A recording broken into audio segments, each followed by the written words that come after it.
on our So we're calling to order our afternoon workshop on the American Rescue Plan Act Funds for Violence Prevention Initiatives. And we have a full agenda. And as you can see, we have lots of presenters.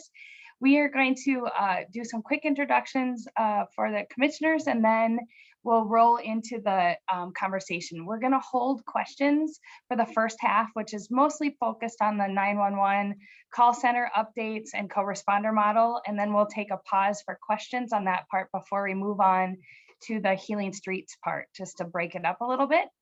So with that, we'll start with the introductions of Commissioner. And as always, first, Commissioner Fretham. Commissioner Nicole Fretham, District 1. Oh, you're on mute. Trying to get off mute, yeah. Mary Jo McGuire, Commissioner, District 2. Krista Metis Castillo, Commissioner, District 3. Tony Carter, Commissioner, District 4. And I didn't have lunch, so I'm going to be off camera for just a minute to get it. Jim McDonough, District 6.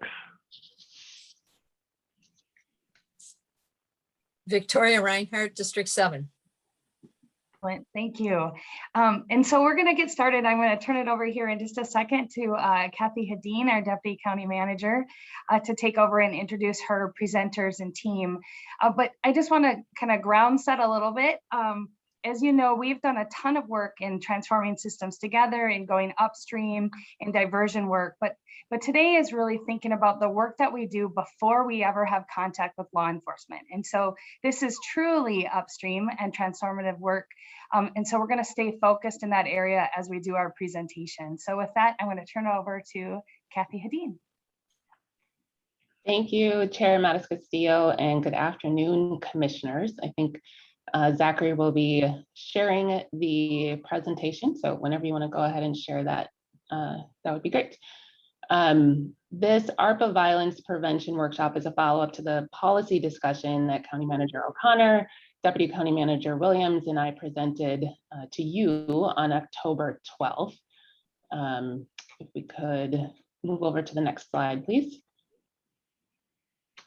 Today, Deputy County Manager Williams and I are here as sponsors of this work that's taking place across our system, largely within the safety and justice and health and wellness service teams, and with coordination and leadership from policy and planning within the strategic team as well. This full body of work focuses on public safety's transformation into community well-being with increased public health strategies and investments into social services, community corrections, workforce solutions, and it also includes continued focus on alternatives for youth and cross-service team and cross-department partnerships with all areas of law enforcement, including police across our county attorney's office, and the court system. Today, our focus will remain on the appropriate responses for people and violence prevention initiatives within the Emergency Communication Center and investments and enhancements in Healing Streets. Because this work takes a full systems and community approach to address the harm that systems have created over time, there will be many of us presenting this work to you today. As you know, it will take these amazing leaders and more and practitioners who have the ability to deconstruct and reconstruct a more optimal system that appropriately addresses the needs of our community. I do want to highlight who's here today, in addition to Scott Williams and I, Dr. Raj, who many of you have met before, amazing community member who's been a part of this process from the beginning, is here to present, also professor at Metro State. Nancy Pass, our Director of Emergency Communications, along with Laura Espy from the ECC as well. We have Ann Berry, Director of Social Services, along with Sophia Thompson, Sarah Hawley, Director of Public Health, along with Keith Bang, and then Zachary Hilton and Jen Hamrick from the Policy and Planning team, and Mark Campbell is here as Director of Healing Streets. A couple more things. I would like to hand it over now to Dr. Raj, who will talk with us about the values that have guided us and this work. Hey, thank you, appreciate. So as we see these values, right, community centered, my family, family standard, lead with love, right? I want to invite us at this point, just take a quick moment to center yourself, if you will. Close your eyes if you're comfortable, if you're Tony Carter, if you're still eating, right? Just focus on your breath, right? Breathe in and breathe out, right? Just in honor of the colonial calendar marks this month, November, is a month that celebrates our indigenous communities. I want to honor that, right? And do a quick land and enslavement acknowledgement reading, right? Michelle Armstead writes a poem, right, about justice, and just quick reading. So as you breathe in and breathe out, Michelle Armstead says, a long, long time ago, or was it yet last year, or was it just yesterday? A seed was planted. A justice tree seed was planted. The question is, how will it grow?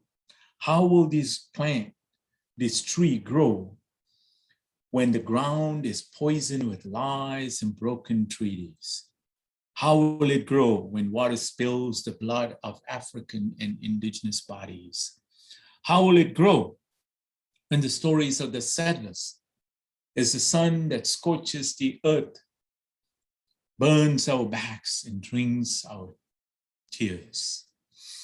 So as you breathe in and breathe out, I want to invite ourselves to move out of our head space into our heart space and just emotionally connect with these words, these images.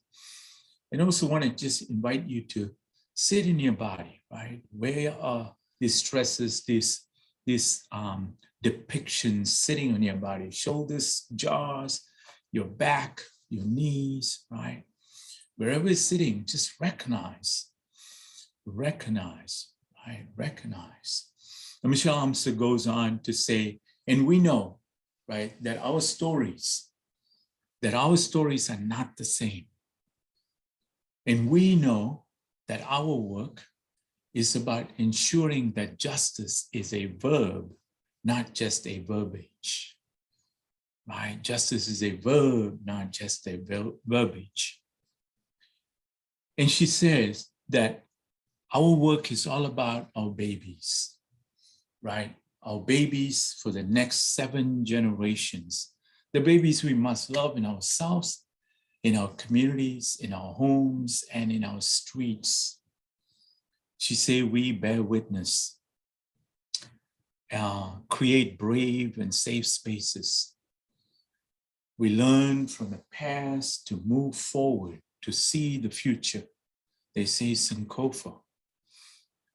We tell our stories, share our narratives, and then, maybe then, right, the moments that we are together will become the movement that we are looking for.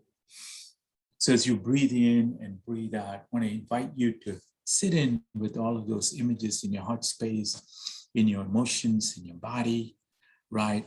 And just look at this depiction of values that we centered our work on, right?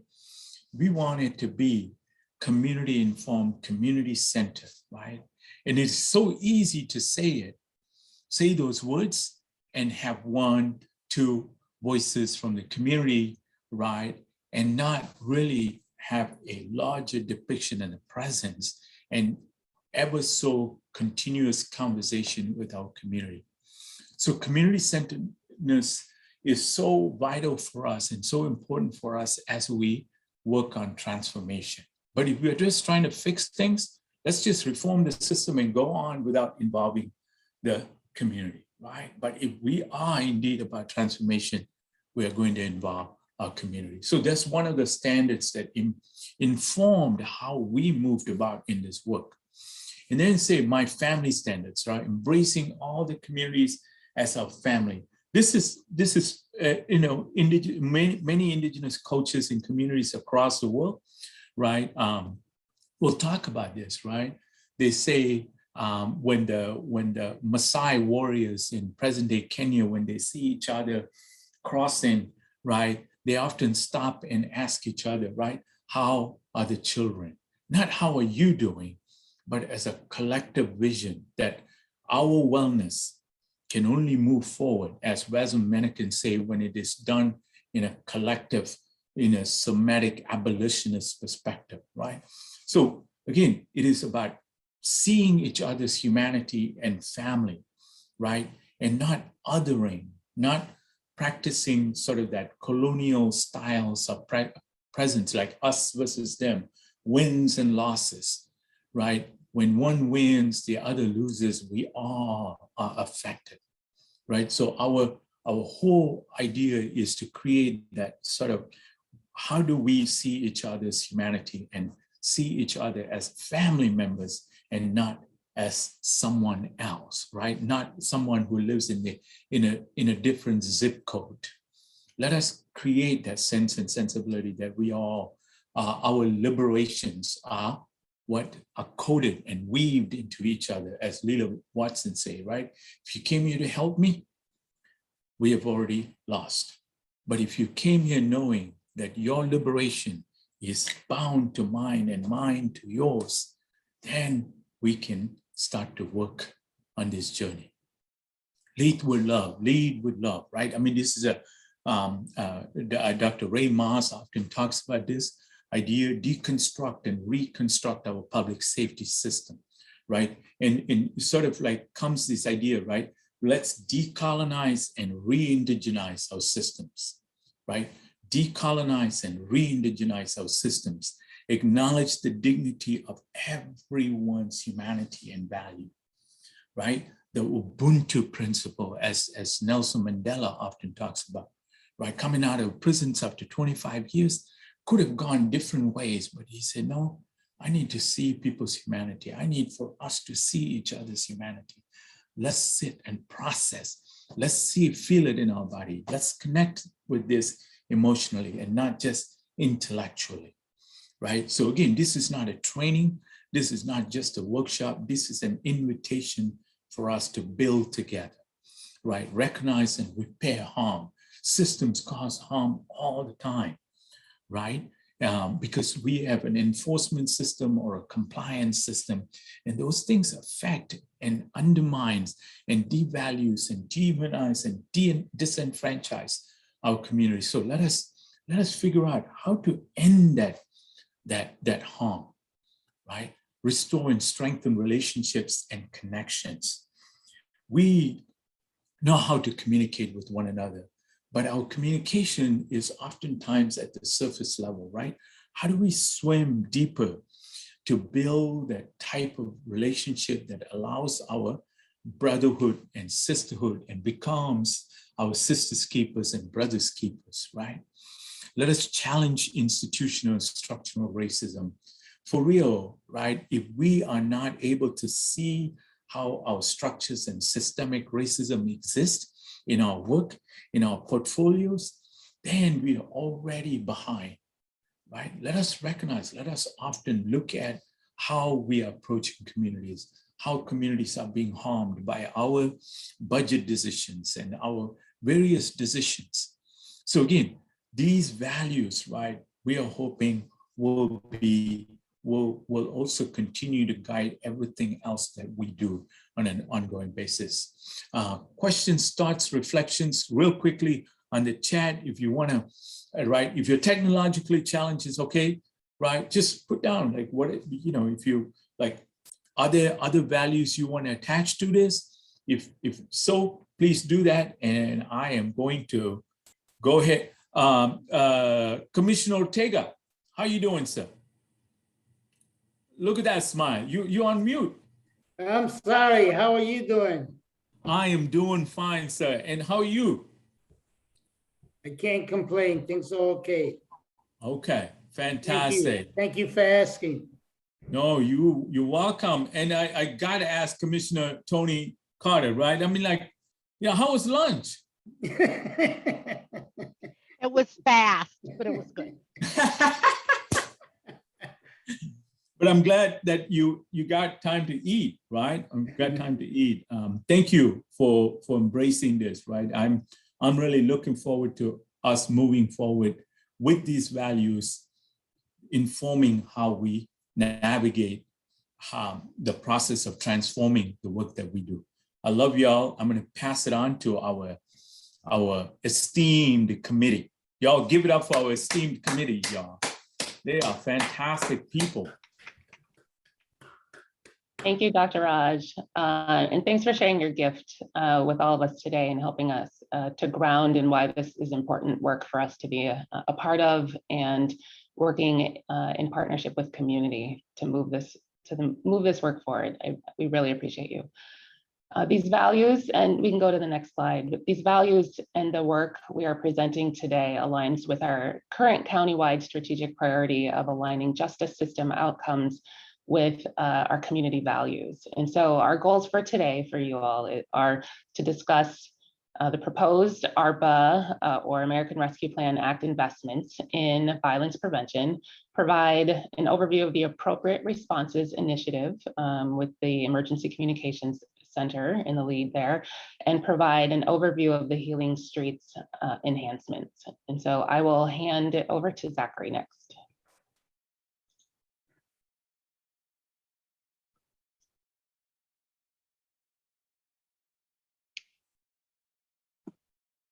Thanks. Sorry for taking a second here. I wanted to just call out in alignment with our values pieces that were talked about at the very beginning, just a few seconds ago with Dr. Raj.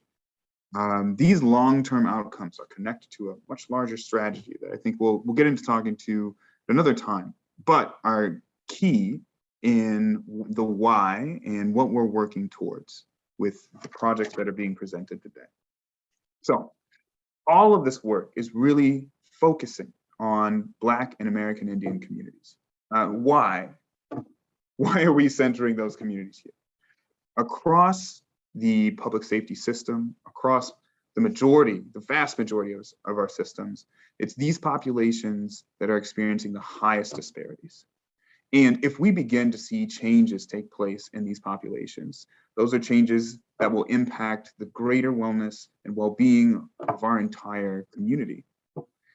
So here are the 4 outcomes I think that we've been really focusing on: improving the wellness of our community, focusing on less people engaged with the justice system and public safety system, less people incarcerated, and less people financially obligated to the justice system.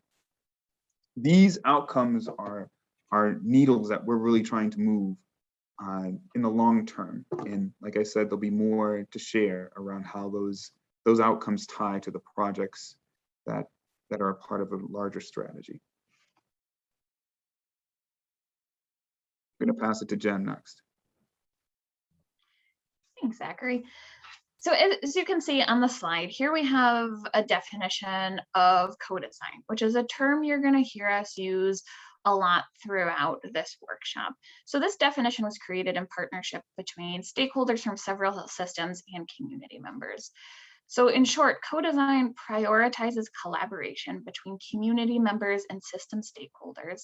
And central to this work is sharing power and prioritizing relationships. In our violence prevention work, it's aligned with our values, including our community-centered values. And it's our commitments to be working alongside community to co-design this work, ranging from creation and design, implementation, monitoring, and evaluation. Today, we'll be presenting some foundations of how appropriate responses work could look, but this is subject to change based off of the process we'll be going through of co-designing with community and being really intentional to make sure that there's that shared power and that collaboration between us as Ramsey County system leaders and with community, specifically looking to engage and to give voice to Black and American Indian community members in the ways that Zachary was just saying to help us get to those long-term objectives. And with that, I'll hand it back to Zachary.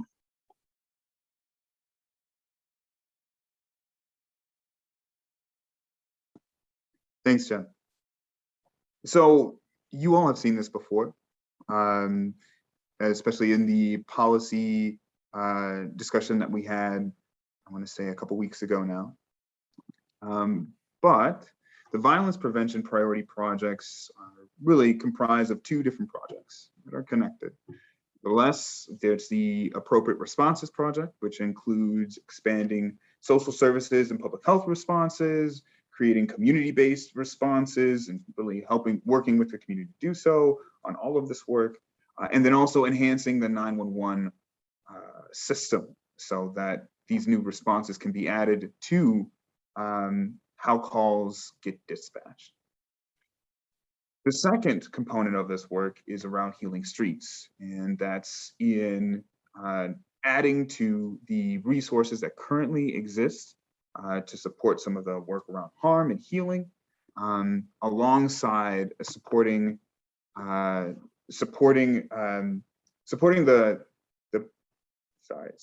people that are part of being served by this project by expanding the types of resources that can be offered to folks in need. So more to give explanation around each one of these initiatives. But yeah. So I think the other component is really key as we think about the entire nexus of projects that make up this transformation to community well-being. It's really the general construction of how we're thinking about what a transformation effort would include. So there's three greater categories here. We see prevention, intervention, and deep end. And a lot of what we're going to talk about today sits more around the deep end intervention space, has a couple of prevention components. But like I said, we can look forward to future conversations to parse out more of where different projects sit in this continuum of transformation efforts. On the prevention side, we're focusing specifically on investments that support people from having any crisis or ever engaging with the justice system or public safety system. On the intervention side, we're talking about once someone has a crisis or an emergency, how can we decrease or prevent an engagement with the public safety system? And then on the deep end side, for folks that are already engaged or eventually will be engaged with the public safety system, what off-ramps can we create to decrease the potential for harm? So I guess with that, I will turn it over to Scott. Thanks, Zach. For the next few slides, I'm going to try to put these initiatives into context and to kind of describe how, where these initiatives fit in the overall, set of current reform and transformation initiatives that are already out there. On the path to a criminal justice record, or worse, incarceration. There's a lot of stops along the way. The 911 call, arrest, charging, court, trial, and in many cases prison. Whether incarceration is involved or not, a criminal record has long-term consequences, and in many cases, ongoing financial implications. So, Zach referred to building off-ramps. I recall several years ago a great presentation at a board workshop that used the analogy of road to incarceration and how we really need to build more off-ramps so that getting caught in the criminal justice system doesn't, automatically mean a path to prison. So next slide, please. So if you look at a lot of the initiatives that are already underway, these transformation and reforms, this is not a comprehensive list by any means. They wouldn't all fit on here. And these aren't all strictly Ramsey County initiatives. Some of these are municipal initiatives, so a lot of them St. Paul. It's just to point out that there are a lot of things happening right now at various levels. But you'll notice that a lot of what's Excuse me, a lot Scott. of the work. Go ahead. Excuse me. You need to move to the next slide. I think we're on. No, I'm on the previous. I'm on the. Oh, I thought you said to go to the next slide. Yep, and the slide was advanced, so I think we're synced up. Okay, sorry. No problem. So these the initiatives that are currently underway, if you look to try to build those off ramps, you'll see a lot of them are kind of bunched up there between jail and the trial. That's where most of the work is happening. It's great work. Many of those efforts involve community at various levels. Some of them are communities at the table. Others are communities actually involved in co-design or actually involved in the operations. And this is just fantastic work. There's so much going on. In fact, it's hard to really keep track of what's going on. So where do these initiatives fit that we're talking about? Now we need the next slide. These initiatives, for the most part, are even further upstream than some of those initiatives that we looked at the previous slide. These, whether it's Healing Streets or the appropriate responses, are moving upstream. Either before the 911 call or at the 911 call or during the response. And so if you look at some of the diversion efforts that are already underway, a lot of it's pre-charge diversion, pre-trial diversion. I look at this as actually diversion further upstream, pre-arrest diversion, if you will. This is really about doing everything that we can to address behaviors that aren't necessarily even criminal, but try to avoid as much as we can before somebody is having to be stuffed in the back of a squad car and arrested. Law enforcement response and EMS response will be involved in a lot of these co-responses, but the goal for co-responses in many cases will be to allow the law enforcement and the EMS resource to clear, and that the alternative responders handle this incident going forward. So really it's about creating some additional off-ramps from the criminal justice system much further upstream than before. Healing Streets is kind of both. It's trying to prevent further incidents, the chain reaction from you have one active one gunshot incident. We want to prevent additional incidents. So that's the prevention and intervention piece. Healing Streets also wraps around to the very back end where working with folks that are finishing up their sentence and about to be released back in the community, and try to make sure that they're integrating back into the community in a way that they can be as successful as possible. So with that, we will transition to more detail on the appropriate responses initiative, and I'll hand her off to Nancy Pass. Thank you. Sorry about that. All right, thank you, Scott. As I look back over the last year, I really connected our work with Transforming Systems Together, being a government advisor on the St. Paul Community First Public Safety Commission, and with the Burns Institute Learning Community. It really paved the way for us to collaborate in deeper conversations. And when I say our work, as you can see, it expands across several service teams, several departments countywide, and includes community voice at its core. We recognize engaging in community is critical moving forward. We know there is a disproportionate number of Black and American Indian individuals that are engaged with the criminal justice system. Our intent with this initiative is to connect services to people before the need to engage with traditional public safety responders, and to connect them with the most appropriate resources to meet their need. Our current system lacks the tools for the various calls that we handle at the ECC. Next slide. Currently, when we receive a call for service, we have traditional responders to send to the call request. Sometimes we are able to refer people to another telephone number like animal control, parking enforcement, or Ramsey County crisis. And from there, the calls tend to end for us. If we had other response models that we could dispatch and were available 24/7, we would enhance our ability to connect people with a more diverse set of services, which may be more appropriate for their need. Next slide. You will see that these initiatives offer new options with new partners to respond when a person calls 911. The co-response model, which does occur today, but at a smaller scale and not necessarily countywide, This could be law enforcement, fire departments, EMS services responding together with social services, public health, or community. We have envisioned examples in the following slides. The non-traditional response model would exclude traditional public safety responders and could be a team of social services, public health, or community dispatched through the radio system and not just a referral by phone. The community response model would exclude a systems response and could be mobile community teams reflective of their local communities dispatched to respond to proximate needs.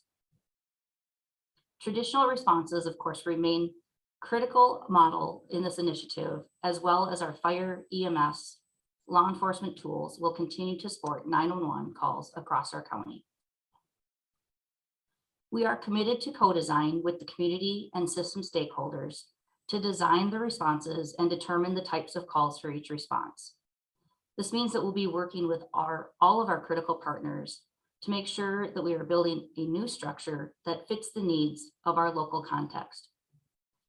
Nevertheless, in preparation for this cooperative planning, we have begun consulting with our current leadership and conducting research to consider hypothetical models that we could implement.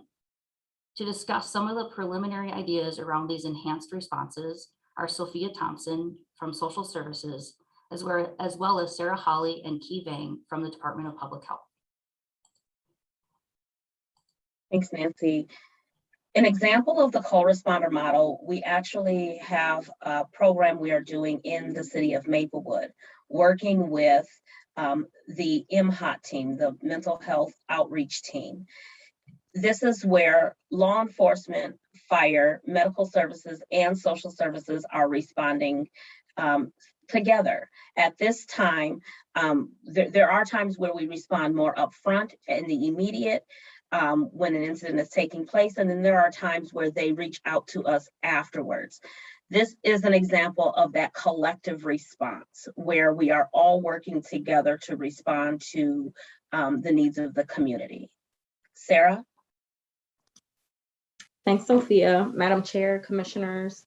I want to also just share some hypothetical examples today from the public health perspective and SOS services that would actually benefit, as Sophia and Nancy mentioned, from a non-traditional response. And these, some examples could be, a friend calling on behalf of their friend who was sexually assaulted a few days ago, a victim calling 911 to report sexual assault, an adult who was a victim of child sexual abuse 20 years ago, a child seen during a CNTC visit who disclosed signs of abuse.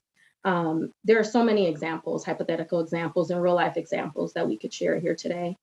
But we know that having that non-traditional response from public health as a resource, responding to and when resolving 911 calls instead of police, fire, and EMS, that would support this model through public health. And I'll give a few examples, such as having an advocate present along with law enforcement to provide advocacy when a call comes in, having an alternative line to 911 dispatch for sexual assault victims. So when they call, they receive advocacy first and foremost. I want to mention that advocacy can then help navigate options they want, that people need. When 911 dispatch receives a call regarding sexual assault, dispatch calls SOS, our advocates 24/7 line to connect with victim, survivor, who can talk through next steps with that person. And lastly, dispatching a mental health professional. This is so important, namely because with sexual violence is a crime, the first thing a victim needs is support and mental health well-being resources in that particular situation. I just want to finish by saying that public health encapsulates primary, secondary, and tertiary prevention responses. And so by emphasizing on a public health approach through non-traditional community responses, we are working on preventing things like sexual violence. This is significant in many ways, both economic, safety, health and wellness, and will also reduce incidents of rates of other crimes. I just want to thank the SOS team for their contributions today to this presentation. And I know Key Vang is on the call with us too today. So Key, if you have any additional comments, please don't hesitate to mention them. Thank you. Yes, sir. Thank you, commissioners. Thank you for this opportunity. I just want to reiterate two things. One is response from a cultural lens is so critical. So imagine going through and having that traumatic experience. Sometimes having law enforcement there can re-trigger trauma. So if we look at a different model where somebody who maybe speaks your language, looks like you can be there, help you navigate, I think that is super important as we think about how our work can look different. The second thing I want to just reiterate is, and this was shared by staff, again, going through the traumatic experience, having someone who believes in you. When they're there, the initial thought of being able to listen, really believe in the experience of the victim, that can truly make a difference in how somebody can begin the process of healing and begin to navigate. So those are two things I just want to reiterate, and thank you for the time. So the last thing I'll mention as we're talking about the options of responses, with the community response, we really want to emphasize that the community will play a part in determining what this looks like. We know that with co-responder and with non-traditional responses, there are some statutes and some policies that we'll have to follow. But when it comes to the community response, we really want to explore and work with the community to develop what that will look like. Thank you. Laura. Thank you. So next slide. In these next 4 slides, we'll show how one call for service could be handled by any of the response models based on the information the telecommunicator receives from the caller. Telecommunicators ask clarifying questions to determine the location, situation, and safety concerns surrounding the caller's request for service. In all these examples, an individual is calling to request support during a child exchange with their ex. In this first example, the caller is indicating the exchange is court mandated and they are uncomfortable with the exchange due to recent domestic violence. Based on the safety concern indicated by the caller that they are uncomfortable due to the recent domestic violence, a traditional response model could be used. Next slide. In this next example, the same situation, but the caller is not indicating a safety concern over recent domestic violence. The caller is indicating the ex has mental health challenges and is concerned for safety as the ex may not be taking their medication. In this case, we could send a co-response model, law enforcement to address the safety concerns, and social services to address the mental health challenges. Next slide. For this third example, we have the same situation, but the caller is not indicating the exchange is a court mandate, and the caller is not identifying a concern for safety.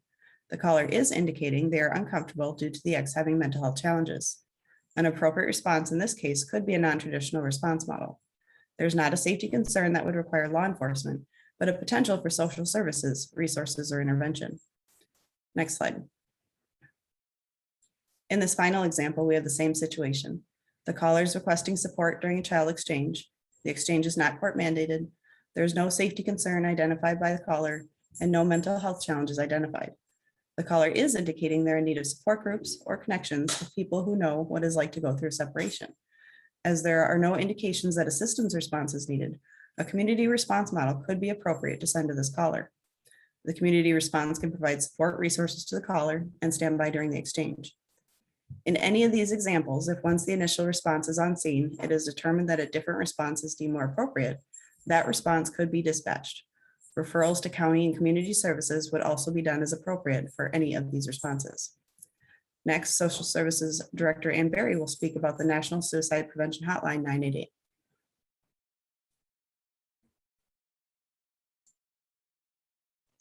Thanks, Laura.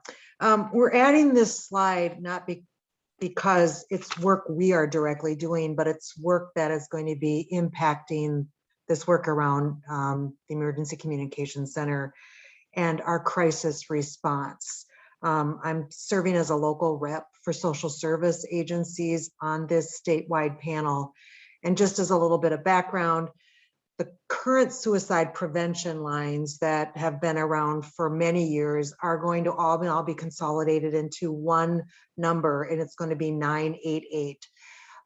This number will not just be for suicide prevention anymore. It's going to be rebranded to provide support and resources for people in mental health crisis, for referral, for people with depression, with anxiety. So moving from suicide prevention to a larger constellation of thinking about mental health and well-being. It's being led by the Federal Communications Commission. Minnesota Department of Health is our statewide leader. Big marketing campaign that's planned for 22 and 23.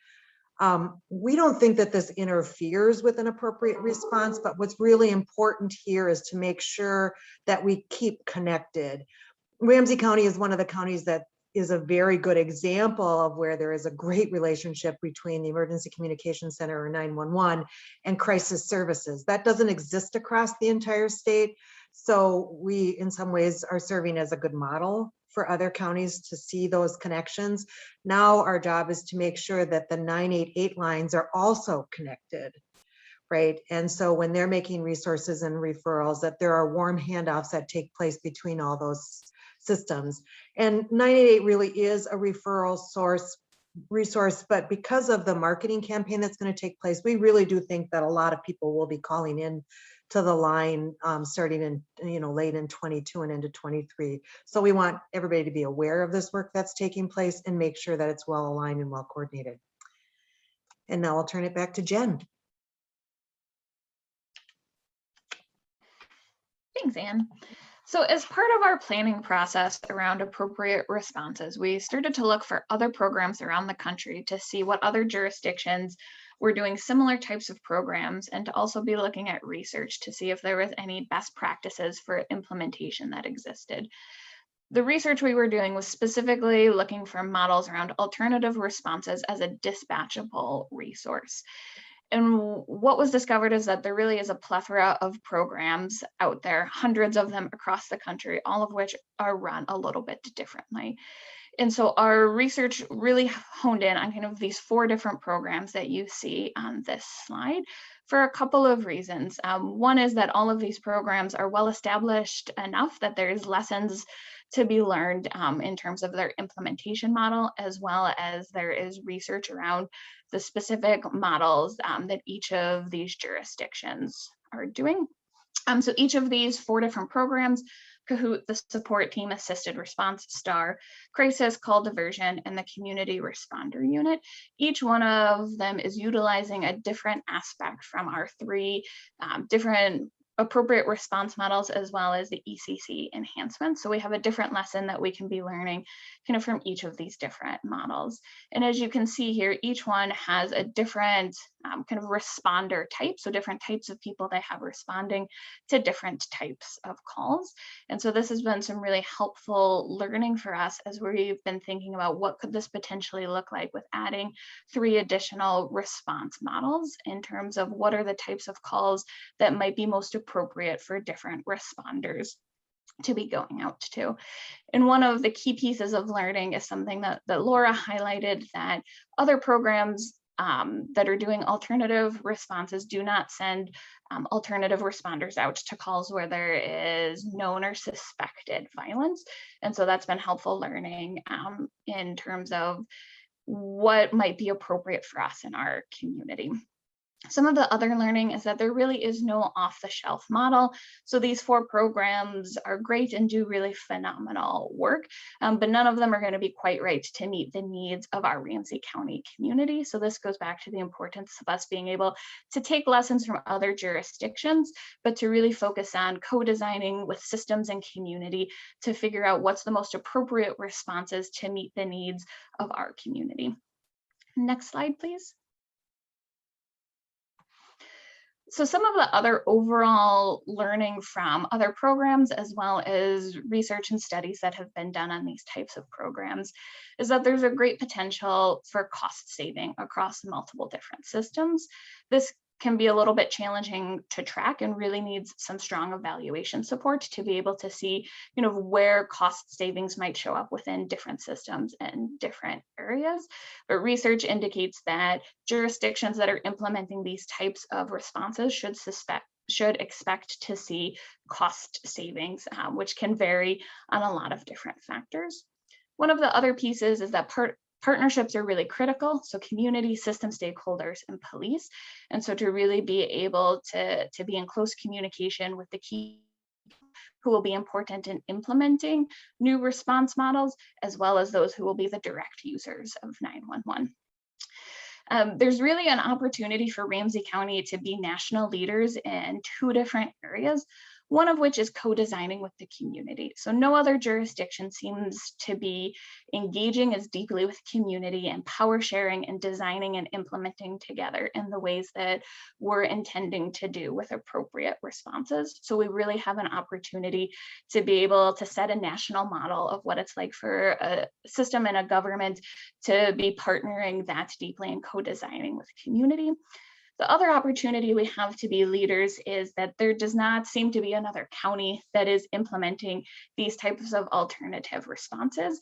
It's primarily city governments as well as some police departments. So I think we really have an opportunity to be able to model what it looks like for a county to take leadership in this space, to be able to have a larger program and cover a larger geographic area than the other programs that are in existence.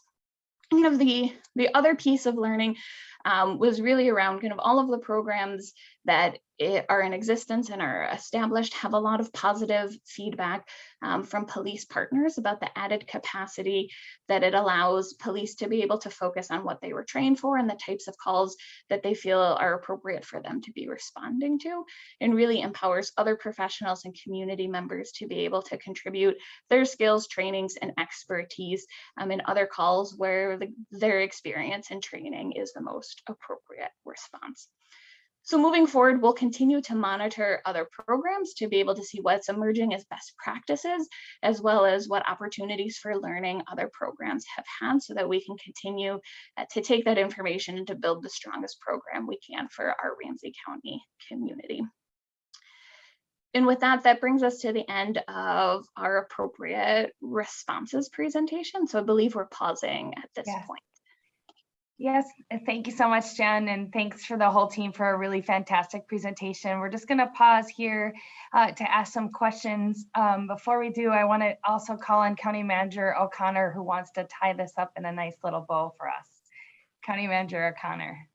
Madam Chair, it's not a neat little nice bow maybe, but there's a couple of points I wanted to just round back on. I want to thank everyone who just presented as well. If this is not a display of how we must do this work together, in a collective we, I don't know what is. We all want safety. We all want to live in safe communities. We all feel an urgency to this work, and we all refuse to accept failure as an option. We believe we have a path forward together and that we can do this together. And we all know how enormous this moment is to present this information today and what it represents. I also want to say this is not an indictment of the current individuals working within the current system. It's an indictment of the system and the way it is structured that lead to ineffective outcomes. We have seen increasing dollars put into this system every year that I have been here and many years from before I was here, but the results haven't been what we want them to be. We also know that some of our most serious issues involve individuals who repeatedly come through this system. And we need to be thoughtful on that through the green, yellow, and red that was presented earlier if we truly are seeking a more effective response. We all together with community reject the notion that safety and system accountability are in any way exclusive of one another. And we believe through the examples we laid out here, how there are checks and balances that lead to accountability in a system in which we all see ourselves as a part of it. Finally, we have heard those who work within the current system who say they need help. And we hear those in our community who say, please do more. And this is our attempt to design as we go. We do not have every answer today, but the framework we have laid out hopefully paints a vision. And I just wanted to be declarative on some of those points as we move into discussion. Thank you, Madam Chair. Thank you, County Manager O'Connor. We'll start with Commissioner Reinhardt and then go to Commissioner Carter.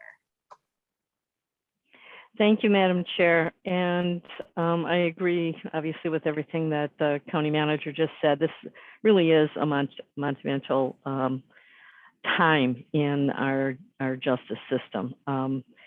I do want to compliment the innovativeness and the fact that this is truly transformational work. We talk about it, but it's really great to see it in action moving forward. And I know that the Maplewood Police Department, I mean, Maplewood is the largest suburb in the county, and they have so appreciated this partnership. It has made such a huge difference. And for the police officers that are going to and trying to handle things on their own, to not see the outcomes that everyone desires is really important. And so having that co-response and, you know, working through this to even define it more is going to be great. My question is, or maybe it's just a comment, but our police partners, all the partners are important, but the police partners are critical in how we move this forward. And I just want to make sure that as we move forward, you know, working with the local police departments, but we also have the sheriff that's a contract for those that do not have their own police departments, and trying to keep that in mind as we move forward and making sure that they are all included. And hopefully we will get agreement, and really all they need to do is look at Maplewood and see what the difference in outcomes is, and hopefully we'll get that buy-in. So that was one of the things that I just wanted to comment on, was making sure that we get the buy-in from the police departments, and that really comes through the community work. Thank you. Thank you, Commissioner Reinhardt. Commissioner Carter. Thank you. I too want to compliment the innovativeness, the creativity, and the work that you are bringing forward to us today. It certainly is big and important. And I do know that it is going to take some time to unfold these off-ramps as we see them, and the different types of responses. I'll finish up, but not right now, just asking about an implementation timeframe and how you are looking at that. So that's just a heads up that that's where I'm going. The community engagement reflected today, by the way, in the manner in which we came into this workshop is greatly appreciated. The values that were put forth and working with Raj, thank you for being here with us to share those values in the way that you did with us as we reflected together. And certainly those values are embraced in the approach. It's very clear, the approaches that you're sharing with us. The linchpin of all of this is going to be maintaining that kind of community engagement for co-design, especially when we look at the community solutions. Also training, as Commissioner Reinhardt just mentioned, making certain that we're able to work with, for example, law enforcement, but co-training around these new methods and strategies is going to be really important. I wanted to highlight that in your call taker examples, you showed us where there was a triage that actually did verbalize what could be considered a cue. You know, is there a safety concern? And I appreciate that that was verbalized so that we weren't assuming, we weren't making, you know, our own guesses about this, but we were asking very directly, is there a safety concern? As an example, as we determined how, and there were other cues, of course, but as we determined how to direct that call. So my first question is going to be about the expectation of the caller and how we manage that. You know, clearly we want to manage community expectations. When we've got a caller on the line and we're working to triage that call, we also, I think, in this case where we're going to be using different strategies, want to think about how we manage the expectations of the caller. So we're listening to those cues, we're determining how we're going to direct this call. Now with these multiple alternatives, what do we do to prepare that caller for what may be a very different knock on the door than what has been expected in the past. And as you think about responding to that, could you also share what your thoughts are about implementation, or whoever can address that? How do we do this in such a manner as we're able to connect those pieces, the community, the training, the partners that we need, community expectations included? What's the implementation going to look like? 2 questions, you got it? Caller expectations and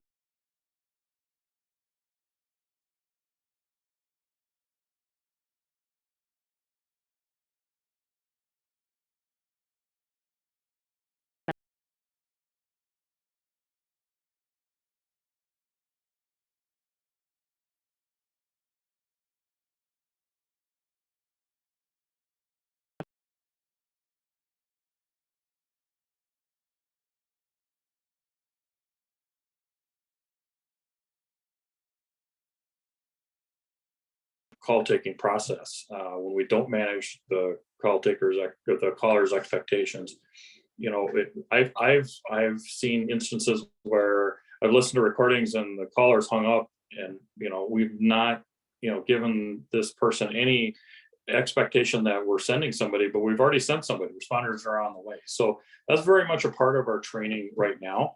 That's going to have to be expanded.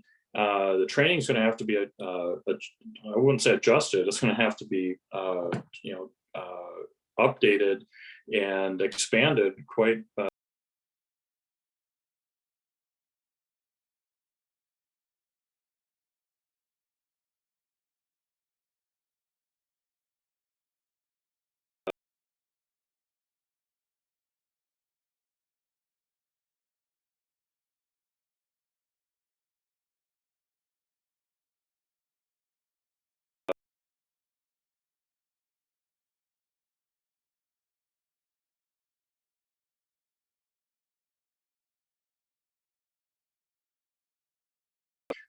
that's why it's going to involve a lot of redesign of our call taking process. It's going to involve a lot of retraining, and it's going to involve co-design with community. So community has got some input into, okay, how are we going to interact with those callers?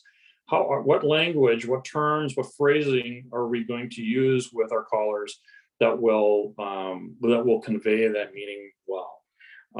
So the community engagement has already started on this. It will ramp up dramatically as phase 1. Community engagement is going to start right out of the gate, and it's going to be in the co-design.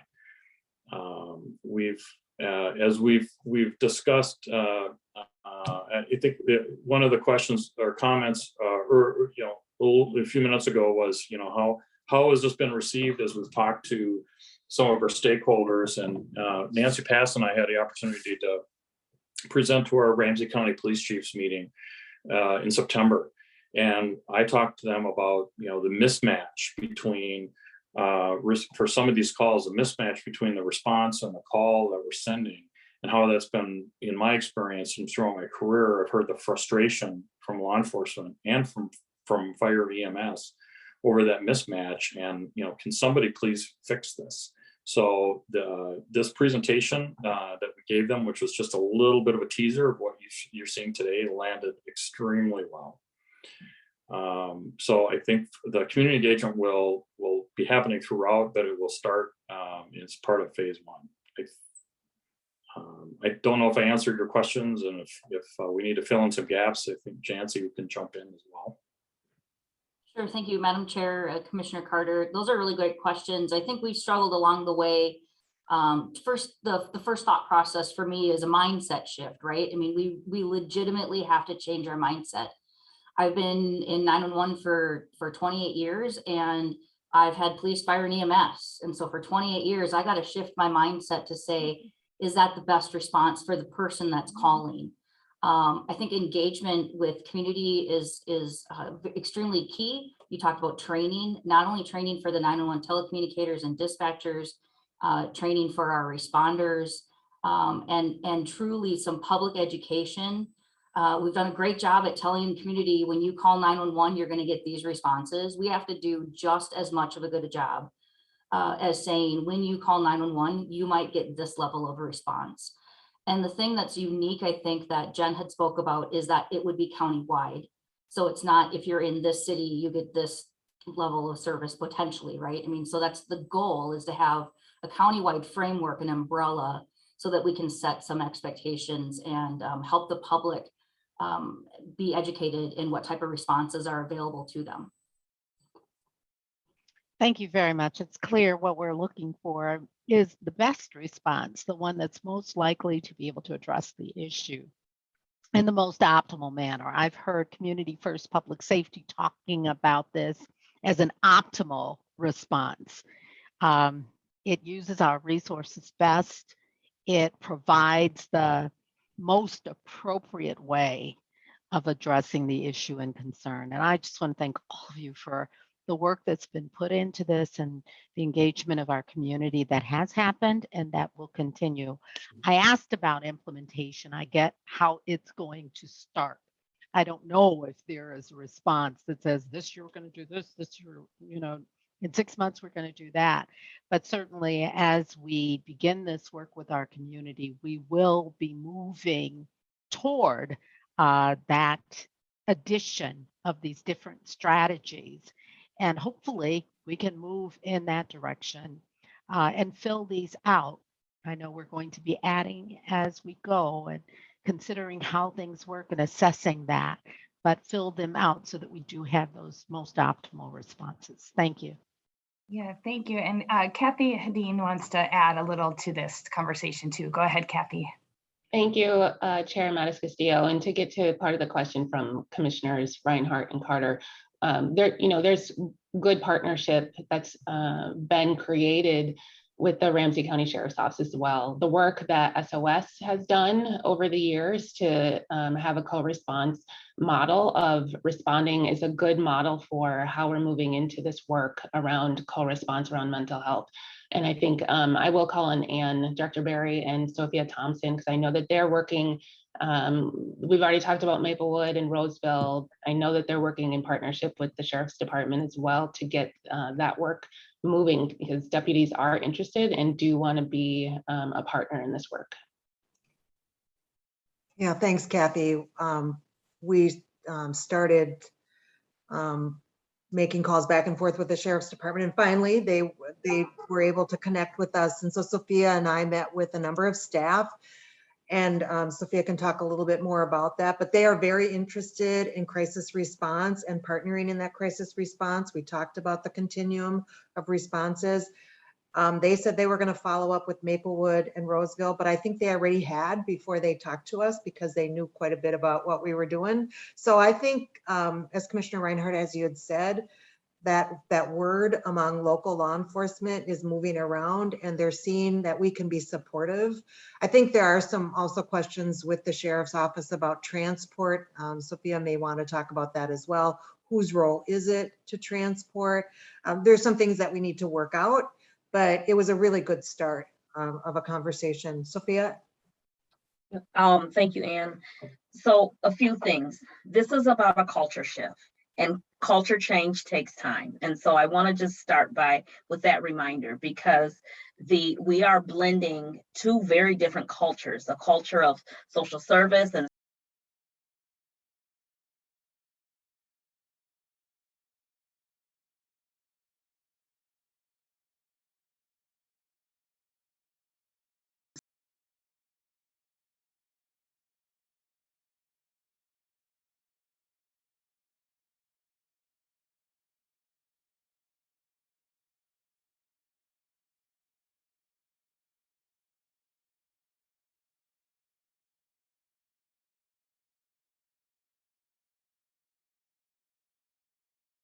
share. How can we, again, have our own culture, but understand yours? And so we have, thinking about the response. So far, Maplewood has their process, Roseville's coming on with their process. We're meeting with St. Paul already has their process that's been working. And then we have the sheriffs who's saying we want a process too. And so from a system standpoint, we really need to develop something that is Ramsey County. But as was mentioned earlier, every jurisdiction is going to be a little unique. So we're creating something that is going to be inclusive and still really unique. So I want to just keep that in mind too. We can't create a one size fits all for Ramsey County.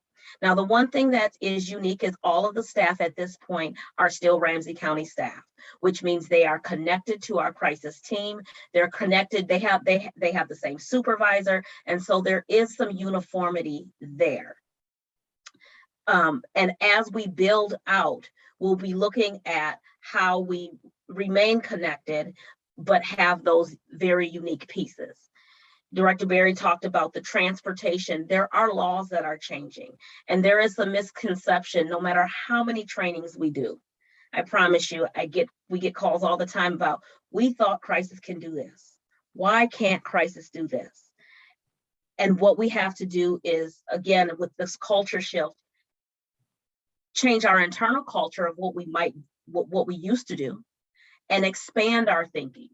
So with these social workers who are embedded in the police department, they're not getting a call and responding to a caller as they once did when they were crisis staff. They're actually going out and engaging and doing outreach. That's a shift. And so when we, again, this is going to take some time. We'll get there, but it's really creating a separate team, a separate area that's doing similar but different work. And so I wanted to stress that a little bit, because it is going to be, I think, our greatest challenge. And we're coming strong in front of that challenge by working together and understanding one another. Thank you, Sophia. Commissioner Reinhardt. Well, and that actually ties very well in with my question, and that is because we know that 988 is going to be coming in 22 and be implemented by 23, sounds like at the end of 2022. And I assume that that's a different call center, and that because I think Scott said there could be a warm handoff to the ECC. So how is that going to work? Because you're going to have some people that what they need, they already know what they need, and that's not a police response. They need a crisis management. And how's that going to fit together? And maybe there is a separate place within the ECC where the 988 calls will go. I don't know. Have we thought that through? So right now, the suicide prevention lines, Commissioner Maddox-Castillo and Commissioner Reinhardt, right now, the 988 calls, they're a whole separate system, right? And Right. so, but I'm guessing right now into the suicide prevention lines, it is not uncommon that some of those calls would be handed off, based upon what the caller gets at what will be 988. There's somebody who calls into the suicide prevention line, and the suicide prevention line then calls 911. So that happens today, and that can still happen in the future. But there is no the direct suicide link. prevention line is separate from the ECC. They have to communicate with each other, not. That's correct.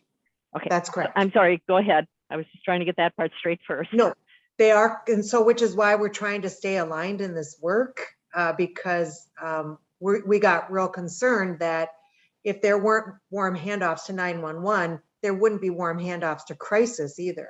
So there are times when the suicide prevention lines will call directly into our crisis lines as well. So we're working to try to keep all those things as closely connected as possible. When it's clear what that 988, that regional center looks like for the metropolitan area, I think Nancy and her staff and social services crisis staff, we're going to have to go and do what Sophia just talked about. We're all going to have to understand each other's work. And we're all going to have to be connected and understand that This is how Ramsey County is doing its work today. And what we need you to do is and you'll be able to tell if it's a Ramsey County caller, this is how we operate. This is how we need you to connect with us to make it work for the people who live in Ramsey County. That hasn't happened yet because we haven't seen it take its shape yet, but we know it's out in front of us and we're working to stay as closely aligned as possible. Thank you. That's very helpful. Thank you. I think we are ready for our next part now. Mark is ready to go and Zach will begin resharing the slides for us. And I'll turn it over to Mark Jackson, who is our interim director of Healing Streets. Mark. Oh, Mark Jackson. I meant Mark Campbell. I'll take Mark Jackson. He was a good basketball player, the unknown brother of the Jackson Six. So no, thank you, Commissioner.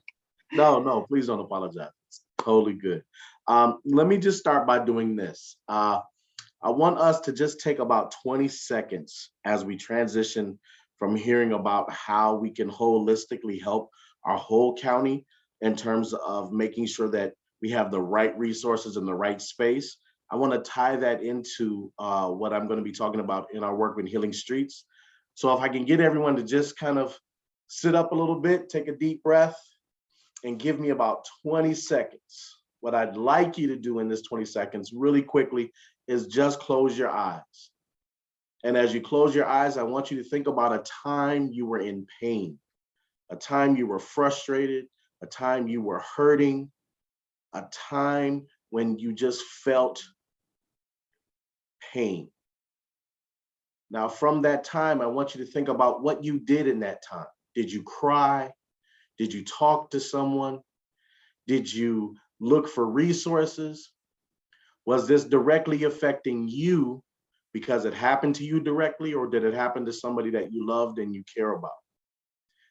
Did it happen to somebody that mattered to you, that was close like family? Or did it happen and it wasn't directly happening to you or a family member, but you saw something and you felt something and you felt pain, you felt hurt? Now with that, and you start thinking about what you did as you open your eyes, start thinking about what it took for you to heal from that experience. Because first and foremost, to start talking about healing in any way, shape, or form, I think the best way to understand is to empathize. A lot of times in doing this work, we start to thinking about, wow, this is what our community needs. This is what our families need. This is what this young man needs. This is what this young woman needs. These are all the resources that they need. When you also have to understand that you needed certain resources as well to heal.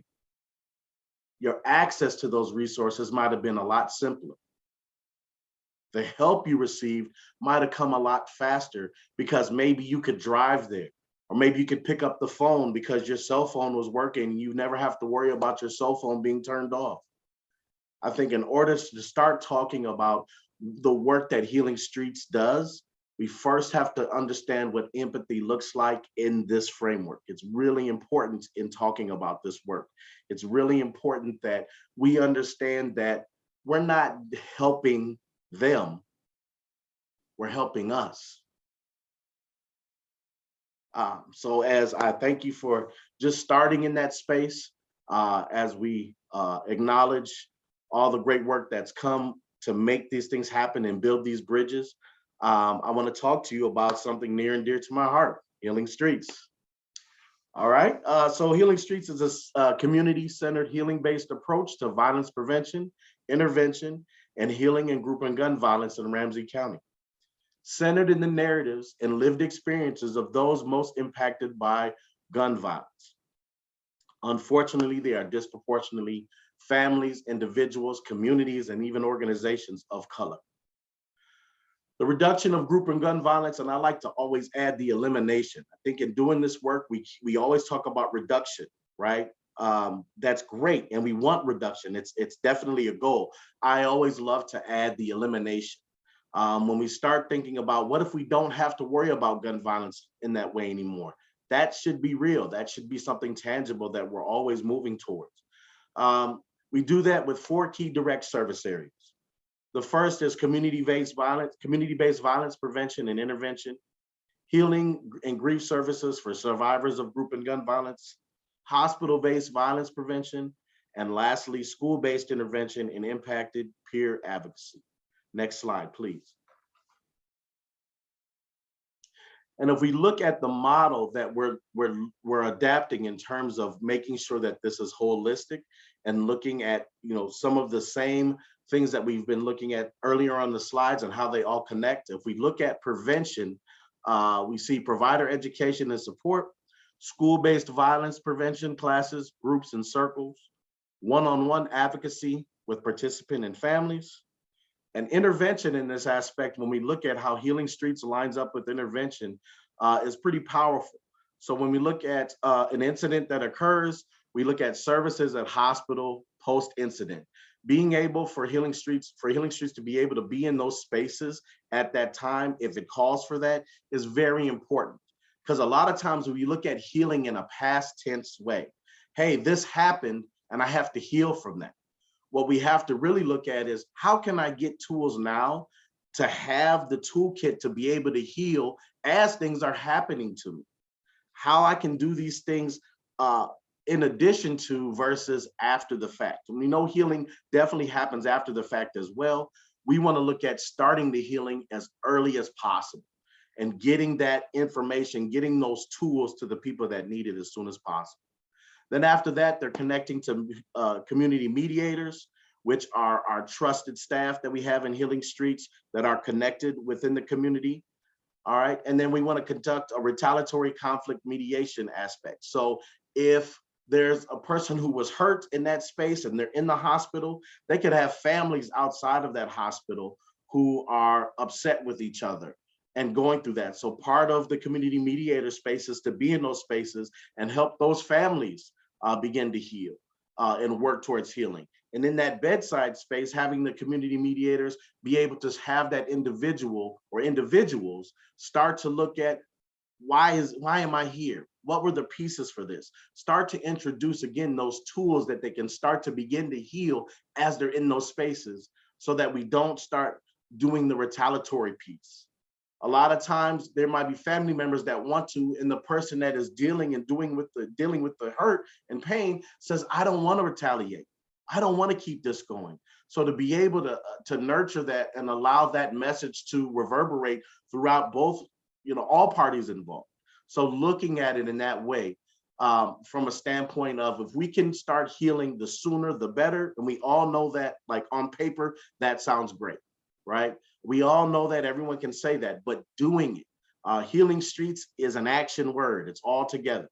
It is a verb. It is about action. It is about tools and moving people at the pace that's comfortable for them along their healing journey. Then after that, we want to host and have intervention groups as needed, and what that looks like obviously differs.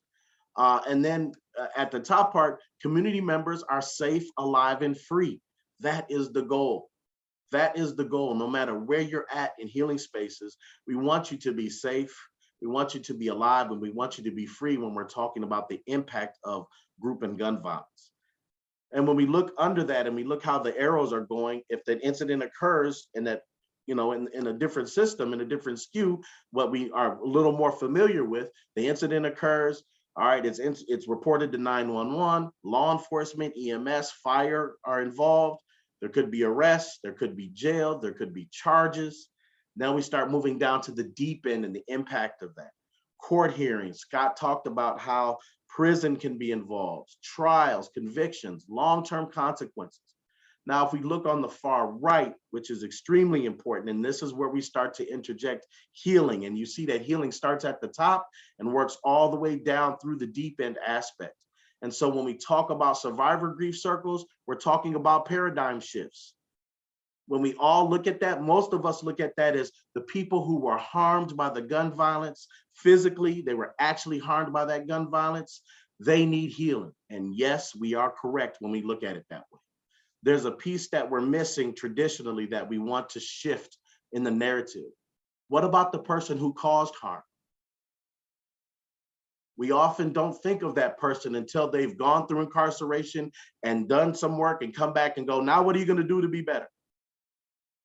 In that space, we want to look at we have circles that are committed to people who've caused harm.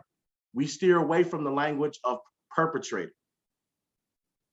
We embrace the language of the person who's caused harm, because guess what? We all know hurt people hurt people. And so when we can address holistically the individuals and their families, offering resources to their families, because what good is it if you go away after doing what you've done healing work, and you come back to a similar environment? And you may have tools to get a job. You may have tools to say, I'm not going back to incarceration. But what about your internal tools as someone who's committed harm? The next aspect, when we start talking about healing and what that looks like with Healing Streets, is community grief circles. So you may not have been shot. You may not have been directly harmed by group or gun violence, but it impacts you. That ripple is still a deep ripple that's close to the middle. You've heard gunshots on the regular. It becomes normal. It's normal to say, hey, that's just gunshots and that's the way it is, and we'll keep playing at the park. So having those community grief circles allows us to address the needs specifically of the community, and their needs are different, but they're no less important. A good example of that for us is we were reached out to by Parks and Rec to say in the Frogtown area that there was a shooting and that 2 young people had been shot and harmed. And our job was to work with that Frogtown Community Center, which is a beautiful center that is brand new, to say, how can we help and support? What we found out is staff were afraid to come to work. Youth weren't coming in the building because they were afraid things were going to happen. And so we decided, based on the information they gave us and what they were asking for, was to have a community healing circle.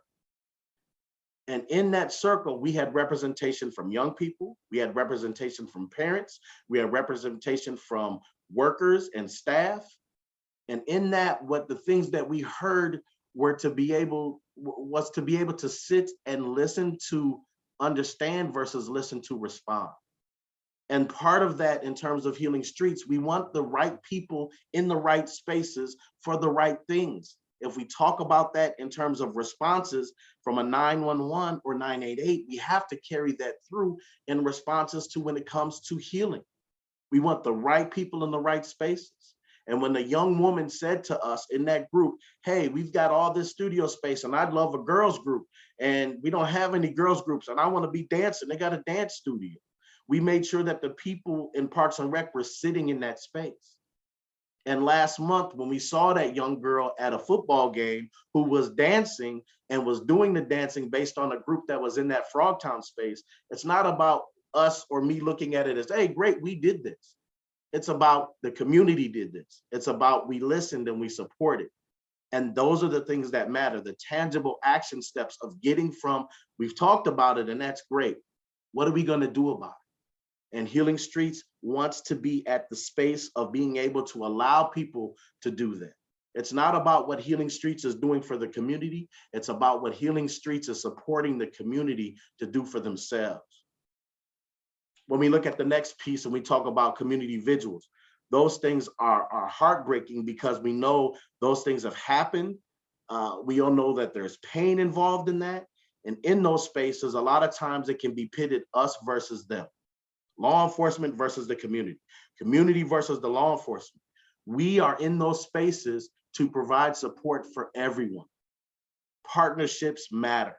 So making sure that we're working with and knowing who SPPD is on the scene, being able to directly call and say, who's the commander that's on scene? Who can I talk to be able to go there and say, we're not separate in this. We're all wanting this. We want the people who are grieving to be safe from everything around them. And we want law enforcement to be safe and respected in those spaces as well.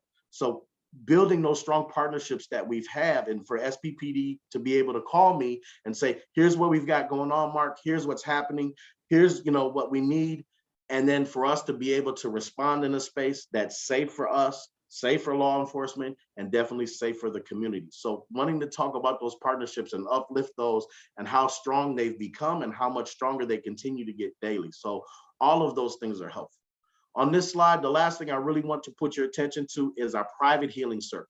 By private, it doesn't mean closed off to certain people. What it means is we want to make sure that whatever healing looks like for you as an individual, as a family, as a community, as an organization, we want to tailor make the healing for what works for you. We're not going to use cookie cutter things, which I heard someone else say earlier, to say, hey, this worked for them, so it's going to work for you. Everything is different. The nuances matter when we're talking about healing. Someone else may need to cry when it comes to healing. Someone else may need a safe space to scream. Someone else may just need a space to be heard and listened to. Whatever it is those needs are with Healing Streets, we want to make sure that we're addressing those things specifically. Next slide, please. All right, now we're getting into our pronged approach with Healing Streets. This is our first prong.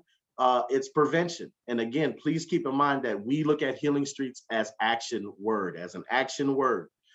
We collaborate on advocacy, training so community groups can support people in communities impacted by gun and group violence and provide immediate support after an incident of violence to prevent further violence.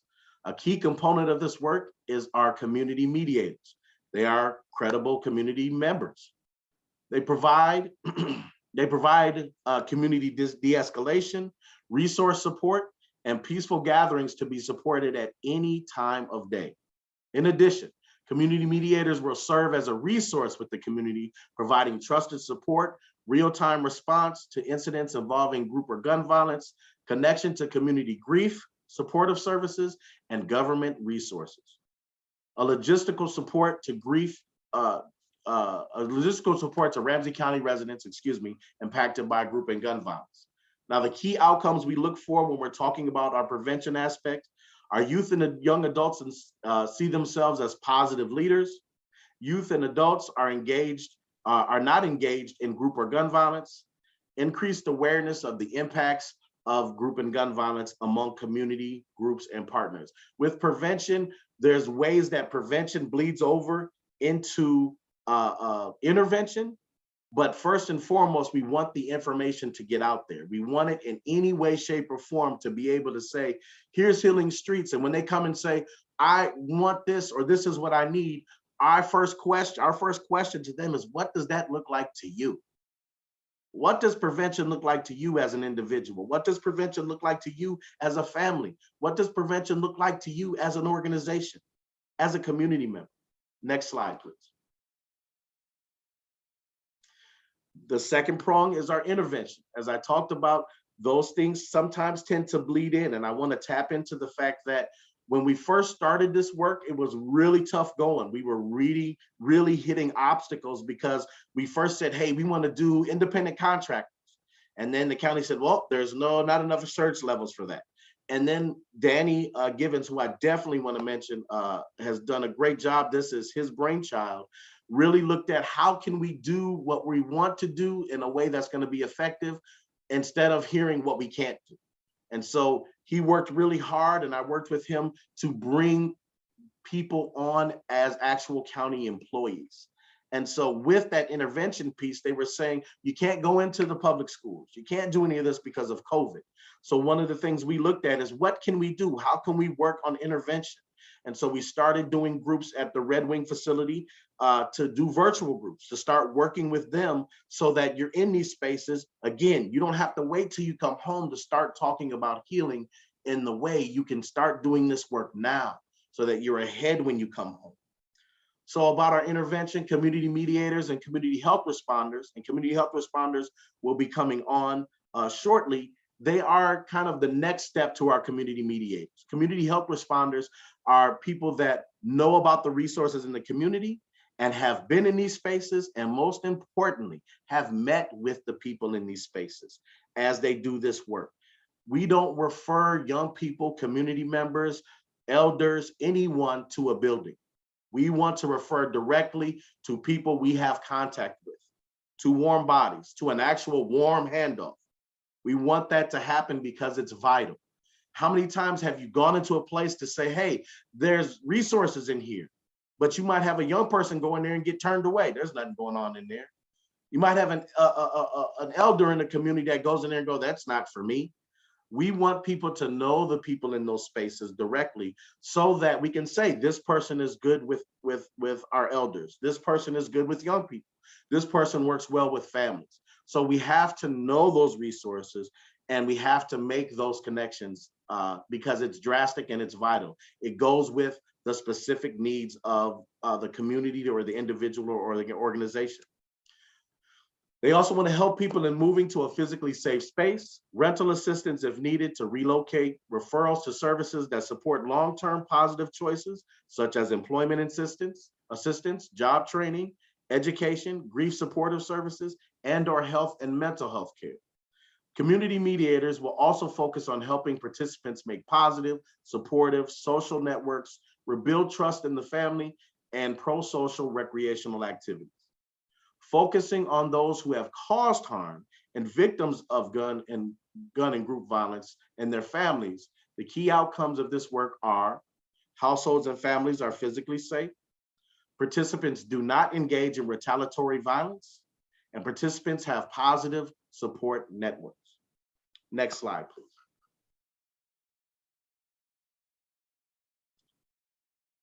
Now, no surprise, healing was going to come up, right? The thing that I love about this aspect and that I always love to just feel, because healing is a feeling. Healing is, no one can tell you how to heal. No one can tell you when you're better.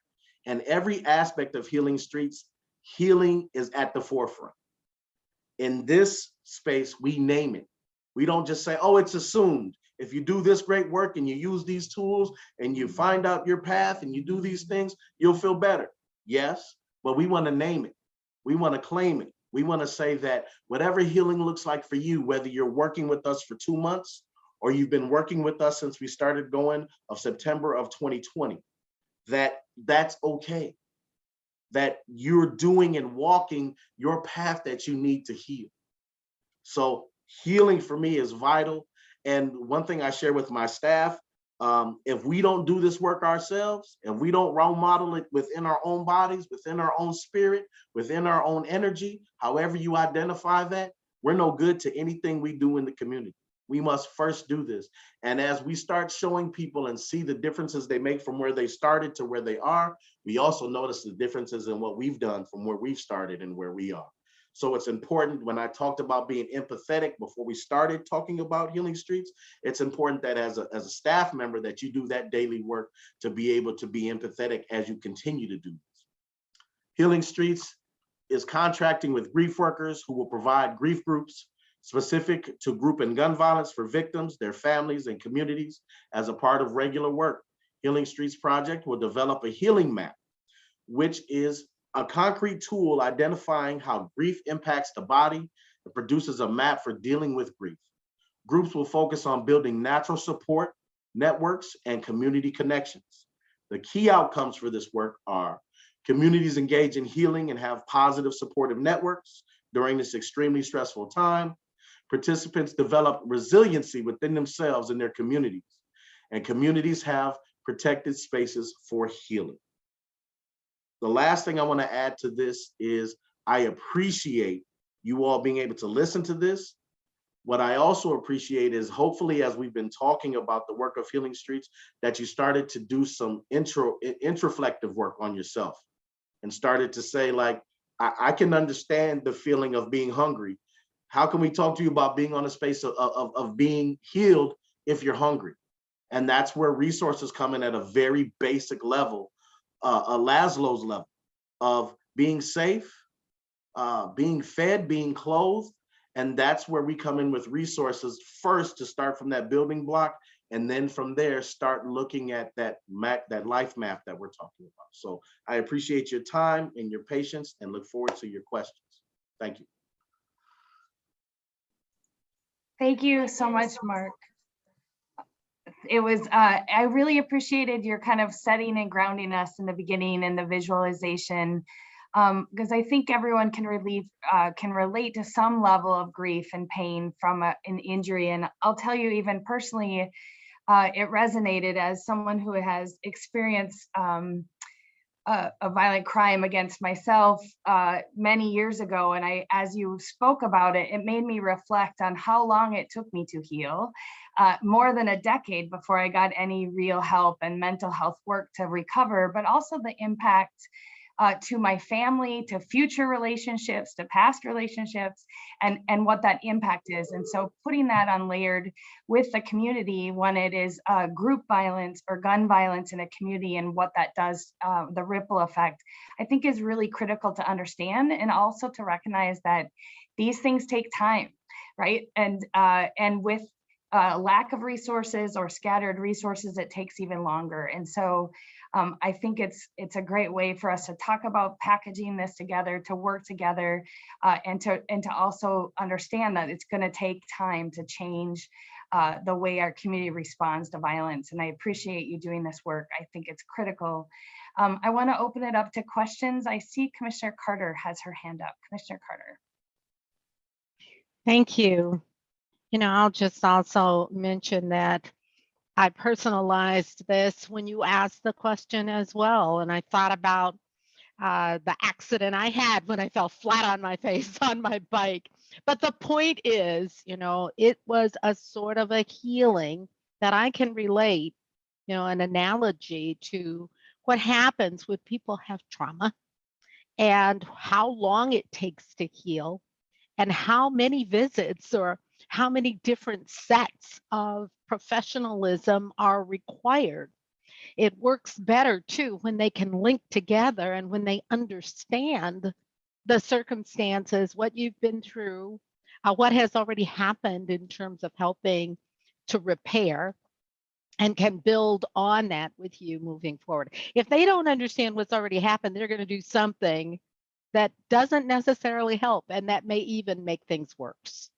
So I appreciate so much all of the work you've been doing and the opportunity to watch as this has been developing. Certainly what you're bringing before us is based on the experience that you've had in being in our communities, in seeing and helping and navigating resources, in working with other community organizations and partnering on what needs to happen to work together to help our streets, our people heal in that verb way. So I want to ask about, I'd like to ask you to talk to us about these outcomes that you're looking for. Now, the work that you're doing sometimes can't even be categorized in such a way that we necessarily feel that we can report the outcomes.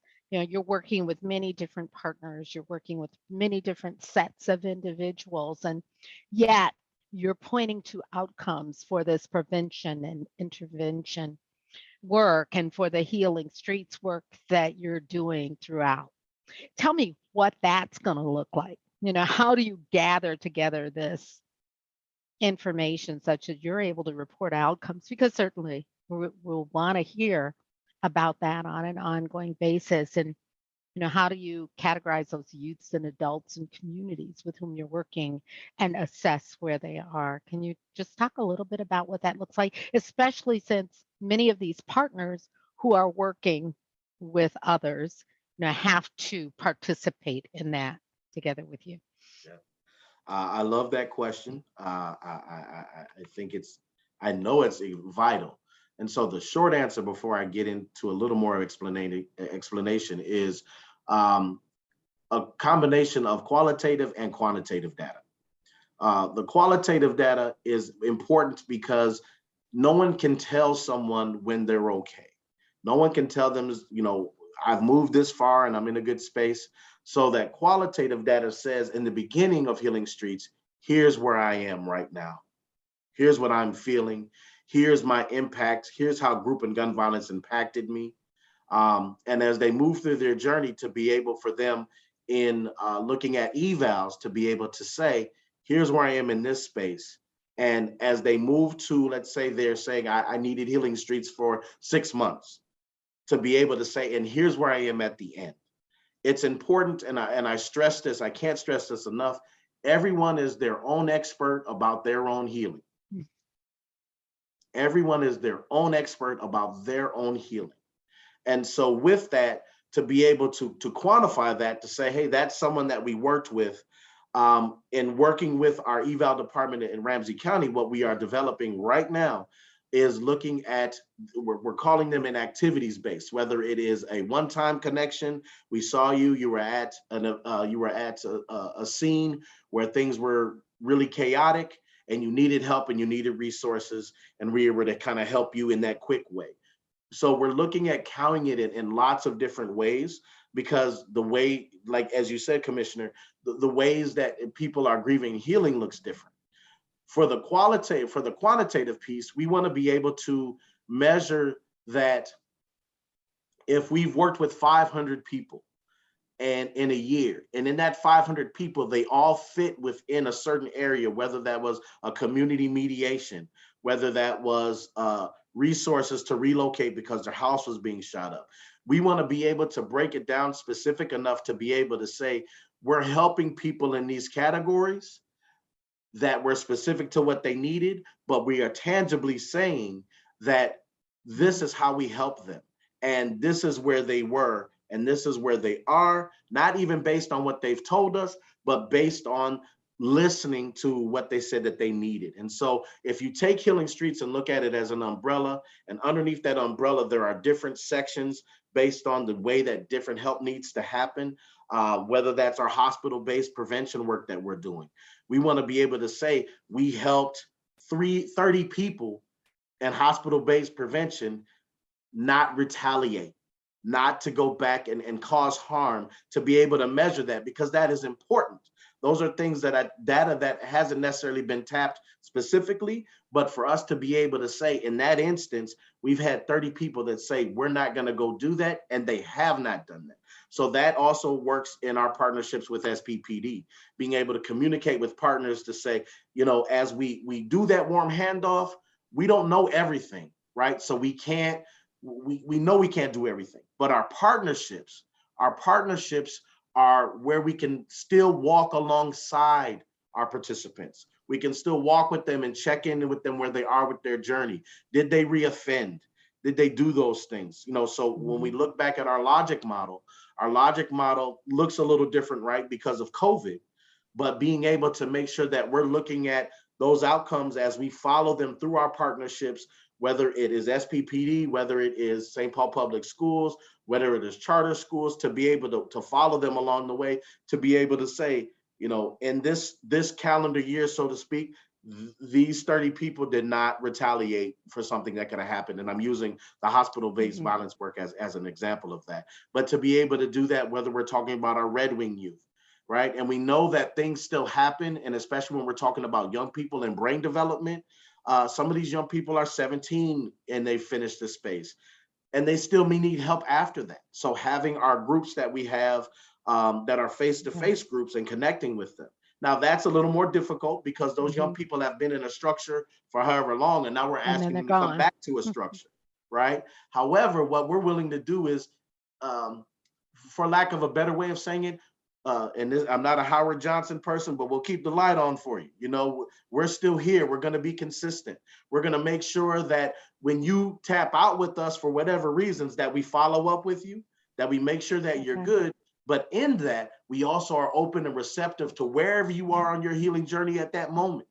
If you need to take 10 steps back and need resources in this way, we're there for that. If you're in a space where I need to know the next spaces, we're there connected with resources to hand you off. So hopefully I answered that question. Hopefully I did. I think so. You know, I think there's more coming as you develop that. And as you said, you're working with evaluation to do that. But it's clear that for some, Healing Streets is going to be an episode, a moment in time. And you may see those folks on one day and look 6 months later to see what an outcome might be. For others, it's going to be a community. So somehow you are maintaining that connection. People will be a part of Healing Streets in essence, and you'll be able to follow them on an ongoing basis. I so look forward to hearing more about what that looks like in coming months. Thank you. Thank you, Commissioner Carter. Commissioner Fretham. Thank you. I'm really excited about this work, and I just wanted to add that I'm usually a really big fan of data and having measurable outcomes, but I think there is also a piece of this that is living within our values and what it means to really believe that we want to create a community where all are valued and thrive. We value people regardless of their situations and trauma, and this is a way to show it. But I think Commissioner Carter and Commissioner Mathis-Castillo, you each referenced situations in which you experienced trauma, and I don't think either of your responses was necessarily violent. So I think our focus right now is on violent prevention and responding to trauma, but also knowing that broadening that scope to being informed about trauma and the impact of trauma in all situations and responding in this same approach, even when violence isn't an immediate threat, helps move that line. If hurt people, you could be someone who is traumatized but not violent, but end up hurting someone in a way that makes them violent. So this is about continuing to move this upstream. Like, we want to address violence, we want to reduce violence, which is going to reduce trauma, but then we want to move up to being trauma prevention, not just violence prevention, because that's going to do both and stop the hurt more upstream. So I love this work. I'm so supportive of this work, and I want us to continue to think more broadly about how we apply it beyond violence prevention. Thank you.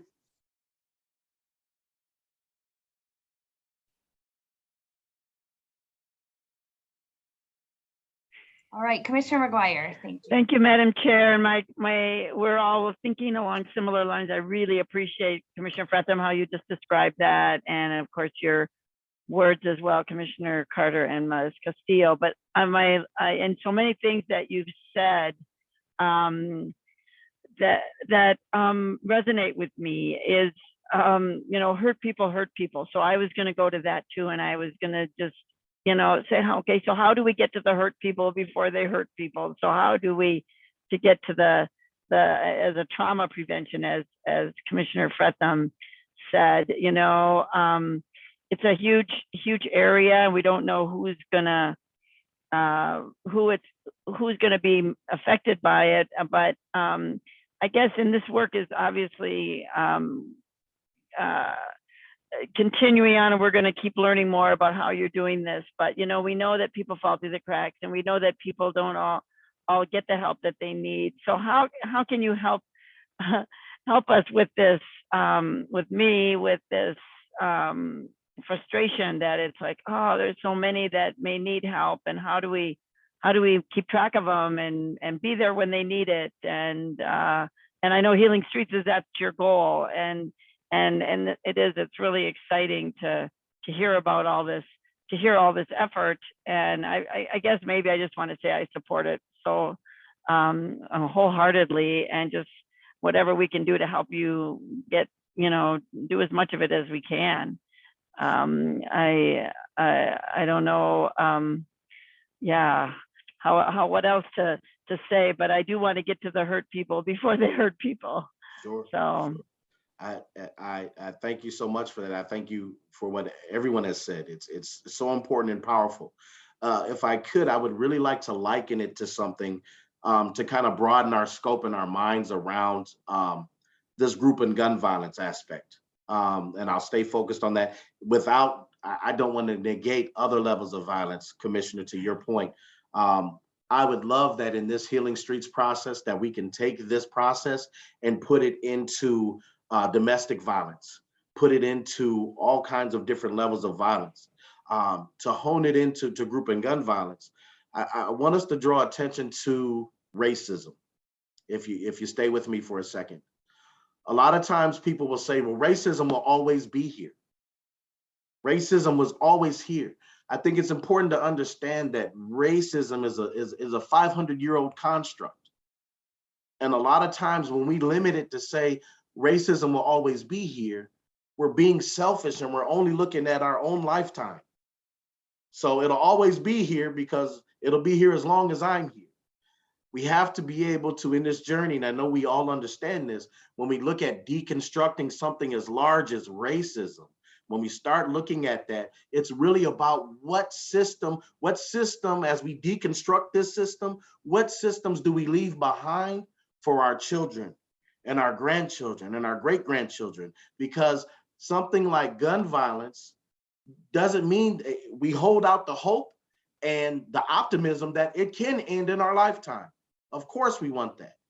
We also know that to change a whole system that has been here for hundreds of years, that we also have to lead with grace. We also have to lead with love to say that it might still be here after I'm gone. What did we do in these spaces to grow the new narrative, to grow to where our children and our grandchildren go, hey, we hardly have any gun violence, little to none to report on in our cities. And so I just want us with love and respect to go, there's a chance that it'll still be here while we're here. We're taking a great chance and we're doing something great to change a whole system so that it can start to disappear and be deconstructed. And so I want us to look at that as we're starting something right now, and hopefully we see the fruits. Hopefully we see the leaves, the buds.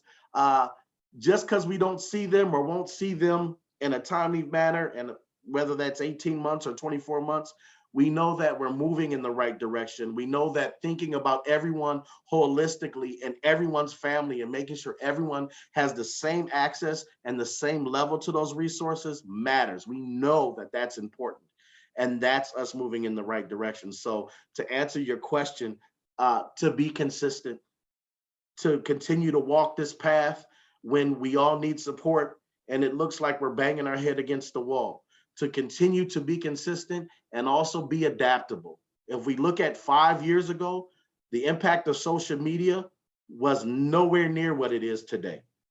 And so as we grow this, we have to also kind of have an amoeba mindset to say, this is what we started out and this is what it looked like in 2021, but in 2027, it might look a little different, and we have to be able to come together and not scrap it, but adapt it as it grows. Because now, you know, these things matter too, and these things matter too, and it's about being inclusive about all of that. So being willing to grow and adapt as we're growing, and be open to how things look, I think is the best answer to that question. Thank you for that. Thank you, Mark, and thank you, Commissioner Aguirre. We'll have Commissioner Reinhardt, and then we do have a couple more slides to close out the presentation. So Commissioner Reinhardt first. Thank you, Commissioner Matas-Castillo. First of all, I want to go back to when we first started this portion of it, and thank you, Commissioner Matas-Castillo, for sharing, because clearly you were a victim of a violent crime. And to share that, I want to thank you, because that's also, you're helping other people heal by sharing, but it also helps you heal and within the community. So truly a heartfelt thank you for sharing that. And I want to also thank Mark and Danny, but Mark, you made the comment that that part of Healing Streets is the prevention side and working with the entire family, or the whatever that family unit is, and how important that is, because that's where we're going to get to the generational. So it's not in my generation that I can wipe out something even if I want to, but I can make those steps. And the thing that struck me at when you were first talking about that was the prevention side of this. I mean, we know that oftentimes violent crime, gun crime, is intergenerational. And so being able to help the entire family means that when you go back to that, the younger generation that hasn't been involved by shooting, but has been involved by someone in their family being incarcerated or killed or whatever that happened, you know, I mean, the trauma that they have gone through. And so that generational healing, and that's where the prevention comes in my book. Breaking that cycle of violence is what, to me, Healing Streets is part of making that happen. And so I just wanted to, again, recognize that important piece. It's not, okay, we'll take this whole thing. You take it by piece so that you can have that transformational change, the intergenerational change. So I'm just, this is such important work and something that has been near and dear to my heart for a long time. And I just thank you. And I'm looking forward to saying, yes, we're going to put this money in, because I know that's the next part, because you can't do it without having the resources available to do it. So thank you. Let me just say, Commissioner Reinhardt, I appreciate you for saying that. And I was definitely going to do that with Commissioner Mana-Castillo and also Commissioner Carter, because it's important to acknowledge that. And so thank you for doing that. Forward thinking even before I said it. So thank you so much. I appreciate that. Thank you, Mark. And with that, Zach, I'll let you bring up our last two slides so we can move out. And Commissioner Reinhardt gave a good introduction to our closing. So I'll turn it back over to the team. Thank you, Madam Chair. And as Commissioner Reinhardt pointed out, this does take resources, and that is the slide before us now. So for these two initiatives, we are looking at ARPA funding requests of up to $16 million, which would carry this through the end of 2024. So essentially through the next 3 years for the planning, community engagement, implementation, and then, phased rollout of both of these initiatives. So looking at the various categories, the ECC enhancements, essentially that involves embedding a social worker into the emergency communication center 24 hours a day, 7 days a week, to be a resource to help manage these, the more complexity, the increased complexity of the call taking that will be involved with this. It will also involve a small increase in the number of 911 call takers. If you recall the slide that Nancy Pass introduced, which is the call taking process today, which is 911 call, find out what's going on, send the responder. Very simple, very fast. And then you recall the slides that Laura Espy walked us through, which is what the future will look like with all the decision points and all the questions and enhanced protocols. That's going to take a lot more time. And to the extent that we maximize the potential for the numbers and types of calls that we can apply this to, the appropriate responses to, we don't want to bog down our call taking performance of the center overall, and we want to still be able to process those emergency calls as quickly as we do today. And so that's why we're looking at additional call taking resources there. I'm going to jump over community response just for a moment, go to system responses. The almost $3 million for system responses. This is essentially the social workers, potentially community health workers. This is that expanded system response, the social services public health response, which will be involved in co-responding and also the non-traditional responses. And that will be multiple teams of social workers, community health workers, whatever that ends up looking like as we get through the co-design process with community. And that will be teams of responders 24 hours a day countywide. The infrastructure, that's simply resources that are needed across both of these initiatives to do the planning support for the implementation, but also to look at the results and run the numbers and assess the impact of these initiatives as we roll them out. And evaluation is going to be critical. We even talked about evaluation that came up at the board meeting this morning. We need to evaluate these initiatives, and not at the end, but while they're in progress, while we are implementing them, while we are making changes, because we're going to need to be able to assess the impact as we go along. And of course, the last category there, healing streets, to fund the expansion of healing streets that Mark so eloquently walked us through in the last few minutes. Circling back to community response, this is a statement. This is not just a plan, and there's not a lot of detail behind this plan, even though the precision of the numbers might indicate that. It's really an estimate. We should probably round these off, or if we do this presentation again. The community response, this is an estimate based on looking around the country, what other places are doing, and looking at some of the possibilities of what we could implement here. But we've not done a great detailed plan here because we don't want to get ahead of the community co-design process. This is almost more of a statement and a commitment that all the rest of this is not just, we're going to replace part of one system response with another system response. That's part of what we're saying here, but we're also looking at what can we build into the community in terms of capability for the community to be part of this appropriate response process. And so that's why I say this is a statement of our commitment to co-design with the community and leverage the community's creativity and their great ideas and their resources and their skills to be part of this expanded, I call it a menu of options to respond to many of our 911 calls. So this totals $16 million.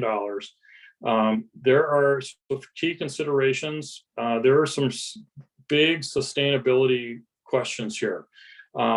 This is not going to require, after 2024, this is not going to require $16 million every year because it's a multi-year endeavor, but it will require something that's somewhere in the ballpark of half of that, $8 or $9 million. And so how do we continue to fund that after 2024, after the ARP support is ended? And this is a question, we don't have the answers to these questions. This is something we're going to have to wrestle with from day one as we implement this. This is something that we can work on for 2 years and then revisit it the last year and figure out, okay, how do we do this? This is something we're going to have to start right off the bat and start talking with our partners how to fund this going forward. And that's another reason why the evaluation has to happen in near real time as this thing unfolds. And this is going to require partnerships with our other jurisdictions, but also our other community partners. And it's going to require what I call an all of the above solution. As we look at solutions, as we look at, are there long-term savings further downstream in our systems that could be used? Yes, we're going to need those. We'll have to identify those. We're going to need those. Are there partners, are there municipal partners that can be part of this? Because some of the cost savings we would anticipate being in the law enforcement and EMS response. Yes, that will need to be part of the solution. Can we use DHS mental health grants? Can we do Medicaid billing for some of these services? Those will all have to be part of the solution. And our medical or hospital partners, if we can show through our evaluation and through our data that we're reducing the demand on emergency room visits, can they be part of a long-term solution? These are all questions that we're going to have to bring to the table, and sooner rather than later. So that's the funding in a nutshell. Our next slide is next steps. Kathy's going to take the lead on that, and we'll be positioned to answer any final questions you have. Thanks, Scott. Well, next steps, first of all, we're hopeful for an approval of this RBA that will be in front of you next week. But after that, this is, like I mentioned in the beginning, this is a piece of a broader transformational systems approach. And so we'd like to provide a series of workshops that encompass the overarching public safety transformation into a community well-being practice and way of doing this work.